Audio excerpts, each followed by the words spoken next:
ভিডিওটিতে একদম 5 থেকে 6 মিনিট সময়ের মধ্যে অর্থাৎ একদম স্বল্প সময়ে আমরা চেষ্টা করব অপরিচিতা যেই গল্পটি রয়েছে সেটির পুরো মূল ভাবটি বুঝে নেওয়ার জন্য। চলো তাহলে শুরু করি। প্রথমেই তোমাদেরকে বুঝতে হবে অপরিচিতা গল্পটিতে বেশ কিছু গুরুত্বপূর্ণ চরিত্র ছিল, তাই না? আমি যদি চরিত্রগুলোর নাম একটু বলি এবং তোমরা আমার সাথে সাথে একটু রিকল করার চেষ্টা করো। কে কে ছিল বলো তো? অনুপম ছিল, কল্যাণী ছিল, অনুপমের মামা ছিল, অনুপমের পিতা মাতার কথা বলা হয়েছে, অপরদিকে কল্যাণীর পিতার কথা বলা হয়েছে এবং অনুপমের কিছু বন্ধু এবং হচ্ছে তোমার একজন কাজিন বা হচ্ছে কি ভাইয়ের কথা বলা হয়েছিল, তাই না? এই কিন্তু সবগুলো চরিত্র। এই গল্পটার ক্ষেত্রে মজাটা হচ্ছে আমি যদি তোমাকে চরিত্রের মাধ্যমে এখন এক্সপ্লেন করে ফেলি তুমি পুরো গল্পের ভাবটা বুঝে ফেলবা।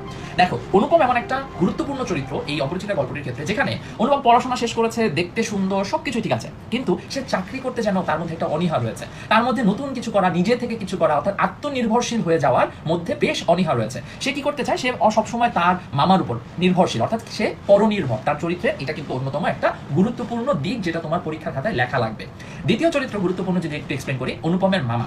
অনুপমের মামা কি ছিল? অনুপমের পিতা অনেক আগে মারা গিয়েছেন, যে কারণে হচ্ছে তার অনুপমের মা, অনুপম এবং অনুপমের মামা এই তিনজন, ধরো তাদের একটা ছোট্ট পরিবার, আরো মানুষজন আছে সমস্যা নেই, কিন্তু তোমার বোঝার সুবিধাতে এই তিনজনকে ধরে নাও তার পরিবারের সদস্য।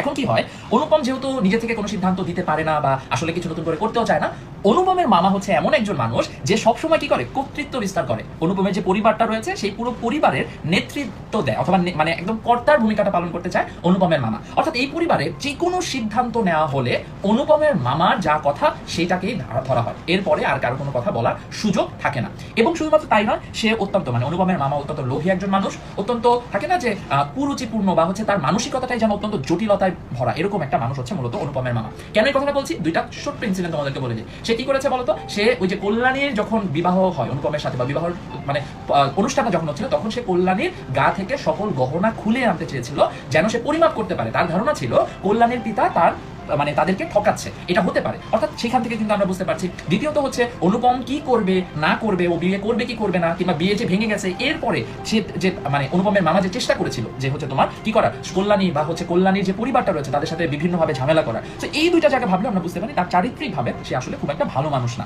সে অত্যন্ত লোভী, তার টাকা পয়সার অনেক লোভ আছে। এবং আরেকটা গুরুত্বপূর্ণ বিষয় কি ছিল, সে সবসময় চেয়েছিল তার বিয়ে হচ্ছে যার সাথে অনুপমের বিয়ে হচ্ছে তারা সবসময় কি অত্যন্ত নিচু পরিবারের হবে বা নিচু আর্থিকভাবে অত্যন্ত অসচ্ছল থাকবে, যেন তারা সবসময় কর্তৃত্ব দেখাতে পারে। তাহলে অনুপমের মামা পেলাম চরিত্র হিসাবে, অনুপমকে পেলাম। অনুপমের মার আসলে এরকম কোনো মানে বৈশিষ্ট্য তোমাদের পরীক্ষার জন্য খুব একটা গুরুত্বপূর্ণ না, অসুবিধা নেই। আমরা পরে যদি প্রসিড করি তাহলে আরেকটা দুইটা গুরুত্বপূর্ণ চরিত্র, একটা হচ্ছে কল্যাণী এবং কল্যাণীর পিতা শম্ভুনাথ বাবু। কল্যাণী কেন গুরুত্বপূর্ণ? কারণ কল্যাণীর চরিত্রটার মাধ্যমে রবীন্দ্রনাথ ঠাকুর দেখাতে চেয়েছেন যে তখনকার সময়ও মেয়েরা নিজের পায়ে দাঁড়াতে পারে, আত্মনির্ভর হয়ে উঠতে পারে, তাদের মধ্যে দেশের জন্য কিছু করার ইচ্ছা রয়েছে, দেশের জন্য তারা অত্যন্ত বড় একটা শক্তি হয়ে দাঁড়াতে পারে। তারা দেখিয়েছে বা হচ্ছে রবীন্দ্রনাথ ঠাকুর দেখানোর চেষ্টা করেছেন কল্যাণীর চরিত্রের মাধ্যমে যে সেই সময়টাতে যৌতুক প্রথার বিরুদ্ধে বা বিভিন্ন ধরনের সামাজিক কুপ্রথার বিরুদ্ধেও কিভাবে মানুষ বা স্পেশালি নারীরা প্রতিবাদ করে দাঁড়াতে পারে এবং নিজের উপার্জনের মাধ্যমে বা নিজের কিছু করার মাধ্যমে দেশের কল্যাণে নিজেকে নিয়োজিত করতে পারে। আরেকটা গুরুত্বপূর্ণ চরিত্র শম্ভুনাথ বাবু। কেন গুরুত্বপূর্ণ? কারণ তিনি ছিলেন অনুপমের চরিত্রের ঠিক বিপরীত দিকটা যদি আমি ধরি। তার মধ্যে আত্মসম্মান বোধ রয়েছে প্রচন্ড, সেটা তার মধ্যে আত্মনির্ভর হওয়ার বা হচ্ছে নিজে থেকে কিছু করার যে মানসিকতা সেটা রয়েছে। একই সাথে শুধুমাত্র তাই নয়, তার মধ্যে এই যে কুসংস্কারগুলোকে প্রশ্রয় দেওয়ার যে বিষয়গুলো সেগুলো কিন্তু তার মধ্যে ছিল না। কেন বলছি কথাটা? কারণ তখনকার সময়ে যখন কিনা 15 বছর বয়সে মেয়েদেরকে ধরা হতো যে তার বিয়ের বয়স অনেক বেশি হয়ে গিয়েছে, তারপরও সে বিয়ে করতে পারতেছে না, এই নিয়ে যখন অন্যান্য পিতারা অনেক বেশি চিন্তিত ছিল, সেই সময়টাতে শম্ভুনাথ বাবু দৃঢ় প্রতিজ্ঞ ছিলেন যে উপযুক্ত পাত্র না পেলে তিনি কোনোভাবেই তার মেয়ের বিয়ে দিবেন না।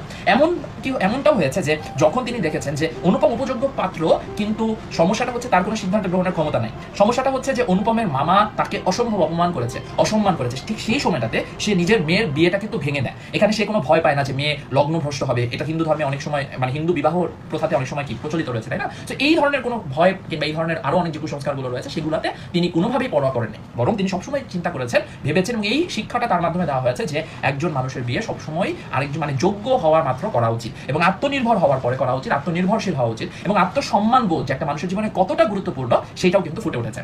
এখন আমরা চরিত্রগুলো বুঝে যাচ্ছি, একদম কানেক্ট করে দিই যদি পুরো চরিত্রে মানে ডটগুলো যদি আমি তোমাদেরকে কানেক্ট করে দিই তাহলে তোমাদের জন্য আরো ইজি হবে। একদম শর্টে, অনুপম একদমই অকর্মা, ও কোনো কাজকর্ম করে না, ও কোনো কিছু করতেও চায় না, আত্মনির্ভরশীল হতে চায় না। তো পরে কি হয়েছে, তার মানে সে একজন মানে সুপাত্র, সে নিজেকে মনে করে, সে অত্যন্ত ওভার কনফিডেন্ট যে আমি সুপাত্র, আমার বিয়ে হয়ে যাবে, কোনো সমস্যা নাই, যে দেখবে সেই বিয়ে করবে, এরকম ধরনের চিন্তা ভাবনা অনুপমের মধ্যে ছিল। এবং অনুপমের মামা চেষ্টা করতেন যে কোনো এমন একটা মানুষকে খুঁজে বের করতে, এমন একটা পরিবারকে খুঁজে বের করতে যেখানে তার কোনো ধরনের মানে সেই পরিবারটা তাদের উপর কোনো ধরনের কথা বলতে পারবে না। অনুপম এবং অনুপমের পরিবার যা বলবে, মানে অনুপমের মামা যা বলবে তাই ওই পরিবারও যেন পালন করবে, এটাই ছিল তাদের ইচ্ছা। এবং করতে করতে তারা একটা এই যে কল্যাণীর সাথে বিবাহের একটা কথাবার্তা চলে, যেখানে বিবাহ যাওয়ার পরে যৌতুক অনেক চাওয়া হয়, অনেক টাকা পয়সা বা অনেক সোনাদানা চাওয়া হয়, সবকিছুই কল্যাণীর পিতা করে এবং অত্যন্ত সুন্দরভাবে, অত্যন্ত রুচিপূর্ণভাবে করার চেষ্টা করে। হয়তো অত্যন্ত ঝাঁকঝমক ছিল না, কিন্তু তিনি সর্বোচ্চটুকু দিয়ে রুচিপূর্ণভাবে আয়োজন করেছিলেন বিয়েটা। এরপরে যেটা হচ্ছে, বিয়েতে যাওয়ার পরে অনুপমের মামা তার সকল গহনা, মানে কল্যাণীর গায়ের গহনা খুলে আনতে বলেন, যেন এমনটা ভাবেন যে কল্যাণীর পিতা শম্ভুনাথ বাবু তাকে হয়তো ঠকিয়েছে, তাই সে শেখরা নিয়ে যায় এবং সেখানে বিয়ের অনুষ্ঠানের মধ্যে বিয়ে থামিয়ে সে সেই গহনাগুলো পরিমাপ করার চেষ্টা করে। এমন জায়গায় শম্ভুনাথ বাবু অনুপমকে জিজ্ঞাসা করেছিলেন যে মামার কথা কি ঠিক থাকবে নাকি তোমারও কিছু বলার আছে, যে তুমি বলতে চাও যে না এরকম ঘটনা বা এরকম কিছু এখন করা যাবে না, বিয়ের পরে গিয়ে আমরা সব মাপামাপি করবো, এরকম কোনো একটা উত্তর এক্সপেক্ট করেছিলেন অনুপমের কাছে, যেটা শম্ভুনাথ বাবু পাননি।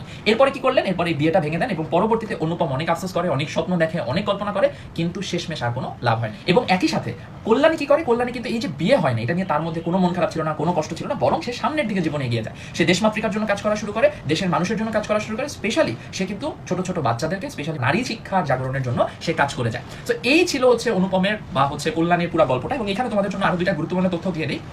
এখানে শম্ভুনাথ বাবুর পেশাটা মনে রাখবা, অনুপমের বাবার পেশাটা মনে রাখবা, খুবই গুরুত্বপূর্ণ। শম্ভুনাথ বাবু পেশা ছিলেন ডক্টর বা ডাক্তার, আর হচ্ছে কি ওকালতি পেশা ছিল কার, অনুপমের বাবার। এবং আরেকটা কথা মনে রাখবা, বিনুদা যে একটা চরিত্র ছিল অনুপমের পিস্তত ভাই, তার ভাষাটা কি ছিল, অত্যন্ত আটক। এই কয়েকটা কথা তোমরা একটু মনে রাখবা। হরিশ ছিল আসর জমাতে অদ্বিতীয়, এই কয়েকটা কথা মনে রাখো। আর আমি যেভাবে চরিত্রগুলো এক্সপ্লেন করলাম সেটা মনে রাখো, তাহলে অনুধাবন আর সৃজনশীল তোমার কাছে একদম ইজি হয়ে যাবে। তো এইভাবে আমরা চেষ্টা করবো প্রতিদিন তোমাদের সাথে থাকার, এবং ছোট্ট ছোট্ট ভিডিওর মাধ্যমে তুমি যেন ফেসবুক স্ক্রল করতে করতে আমার সাথে বাংলাটা রিভিশন করে ফেলতে পারো, এটাই হচ্ছে আমার টার্গেট। সো এই ভিডিওটা যদি ভালো লাগে একটু কমেন্ট সেকশনে জানিয়ে দাও, আর প্লিজ এই ভিডিওটা একটু তোমার বন্ধু